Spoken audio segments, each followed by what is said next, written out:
So it's going to be a different kind of video. I wasn't sure if I should do it or not. A few people said that I should leave it alone, but overall, I think it's a good thing to try to help to bring some closure to this. So I'm in the Sheep Mountains. This is where Kenny Veach disappeared in 2014. He set off from the Joe May Road, and he was all loaded up with camping gear, and I think it was 3 or 4 days before the search began, so he could have covered a lot of distance in that time. But one interesting clue is that he left his phone at a mine shaft in the area. My thoughts on that is that he wasn't sure on his reasons for heading off into the mountains, so he left it there in an easy to find location in case he decided to turn around and fetch it. So that's the one thing that makes me believe that he's in this general area. So tomorrow I'm going to set off here from the cow camp spring. At first I thought I was going to load up with all my camping gear, but I think carrying all that weight is going to be a hindrance because it's all up and down, a lot of elevation gains. So instead I'm going to do it as a day trip and go fast and light, and I think I can cover a lot more distance that way. So tomorrow morning it all begins.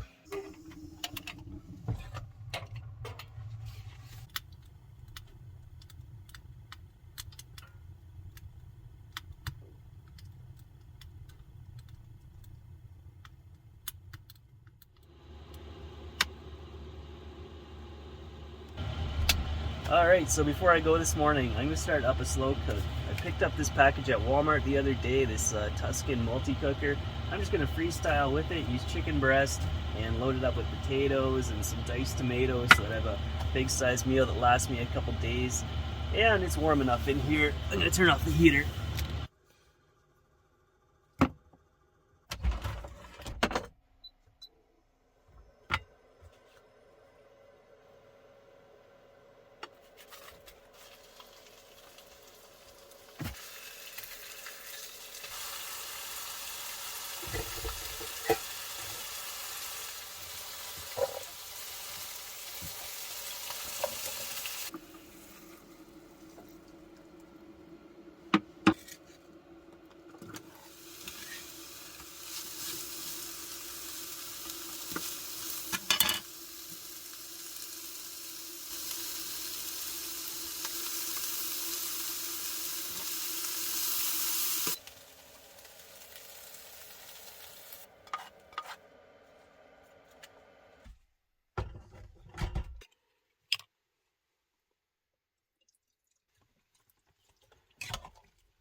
So I'm going to set this for 7 hours of slow cooking on low.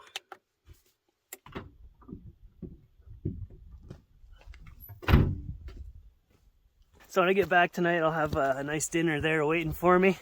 So today I put together a 30-kilometer route that I'm going to follow up and down this side of the mountain. It kind of looks like a three-fingered hand.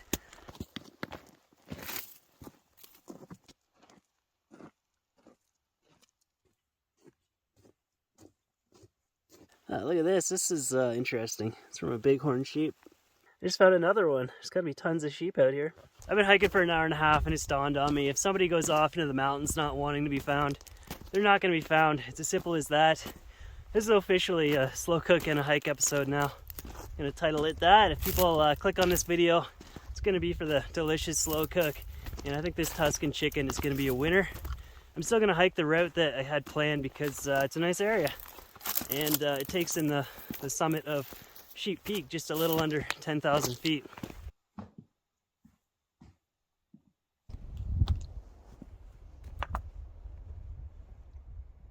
I'm just rounding off the tip of the first finger, headed back down now. Such a huge area, rugged terrain. Even if you could use a drone here to look around, you're not going to find anything.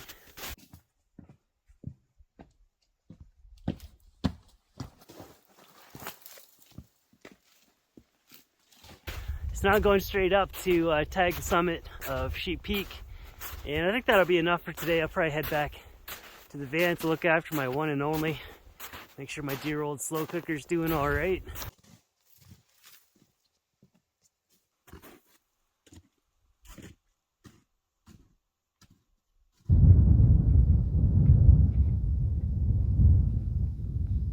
So we have Las Vegas over there, and then Charleston Peak Pahrump is on the other side of that, as well as Death Valley National Park. I'm gonna go back to my van, down through there, through Wagon Canyon, and then we have all these mountain ranges just spreading across Nevada. And it really does look nothing like Canada.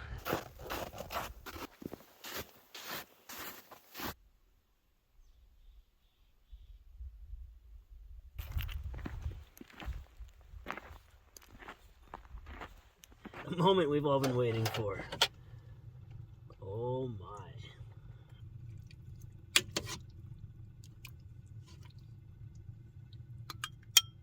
Carl Tanner from Gin Alley. Drinking wine from the skull.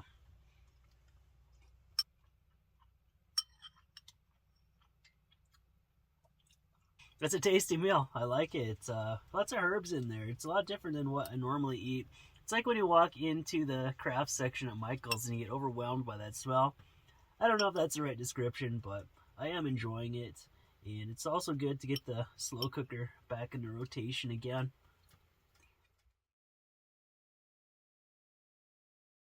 So yesterday, as my usual, I get stocked up and cleaned up. Now I've driven further north into Nevada, and I'm at this free BLM campground. It's just so sparse here, so much driving to reach things. I want to go hike up Wheeler Peak. I think it's the highest mountain in the state. I don't know if I need to go over to California. I've seen a lot of it. I've biked darn near every road in Death Valley. I don't know if I need to go drive around it, but there is some really good hiking over there, but it's just so far. The last month in Utah has been perfect. Everything just flowed one thing into the other without that much driving involved.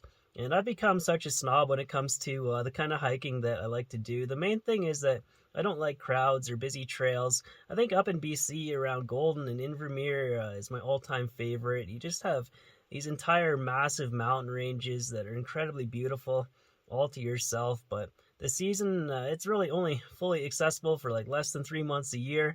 And last year, everything was on fire, so it was a difficult time. I like to pop into these campgrounds because there's a good chance that somebody's left behind firewood, and this is perfect because I just ran out. I just have to shorten it. I'll give this a try. The trick is to keep it from pulling towards you.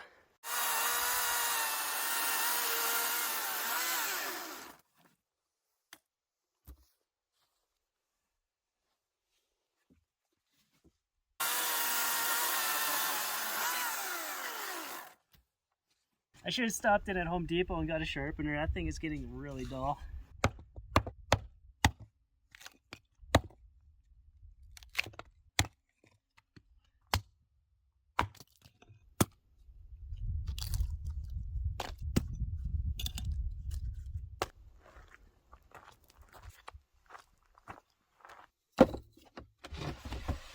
So the main way to hike up Wheeler Peak is from the other side. It's a national park, so it's all organized. There's trails and everything. There's practically a road that leads all the way to the top. So I thought I'd just go over there, pay for a campground, and I'd be set up to go in the morning, but it's all closed right now. So I see that there's an old dirt road on this side that leads up to where they were doing some mining, and I checked the BLM website. It's all public land, so I'm going to go see if that's accessible. And I believe I can hike to the top from this side. I don't think it's quite as scenic as the other side, but I like mountains.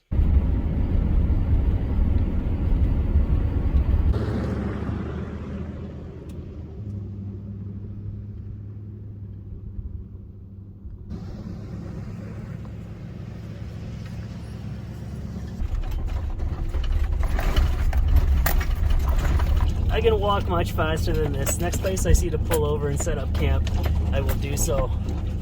That'll work. I'll take it. It doesn't even look like I'll need snowshoes for this, so I'll go straight up there to Wheeler Peak, then across to Baker Peak. Haven't done a double bagger in a while, so it should be a fun day.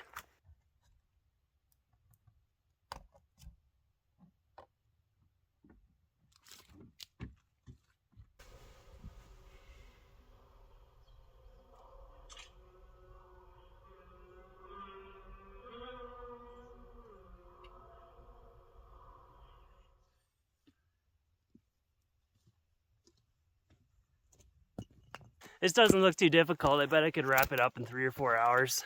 I've biked all the way across Nevada on the Pony Express.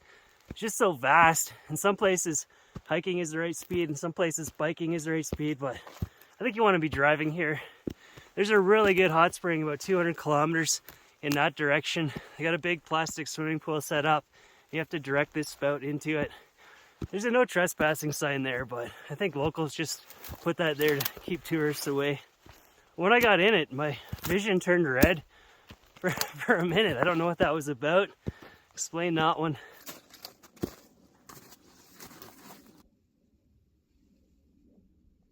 So I upgraded to the Garmin Fenix 7X watch. I'll do a full review on it once I test it out some more. That last hike was a little over 11 hours, and it still had 84% battery life left when I got back to the van, which is incredible. And I had all the GPS systems enabled, so it never faltered even through these tight canyons. You can switch it over to single band GPS. The battery life is even longer. You can turn up the heart rate. It's even longer, so with a device like this, you can do a couple months of through hiking or bicycle touring and log the entire trip. It's got a solar panel on it, but how can you possibly have your wrist pointing towards the sun at all times?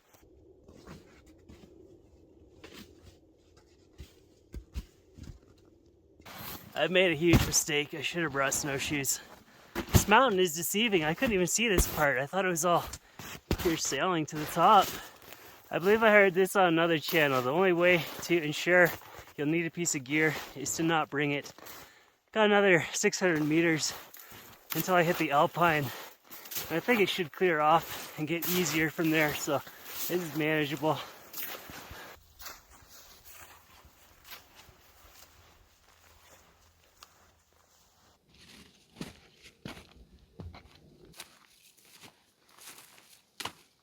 I greatly underestimated this mountain. I thought I'd be back to the van sipping a cold one by now. But it's still on my way up.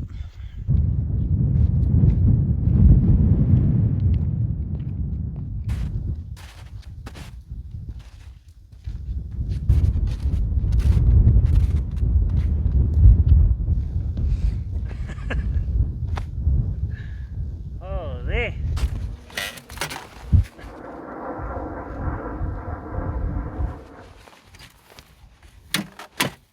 Spectacular hike above the clouds on this one. It took 6 hours to get up here, so I'm not going to do that loop over to Baker Peak. Instead, I'm going to go straight back to the van the way I came and make use of that trail that I broke on the way up. That's going to be a wrap on another video, so thanks for watching, and thank you to Patreon supporters, and I will see you soon.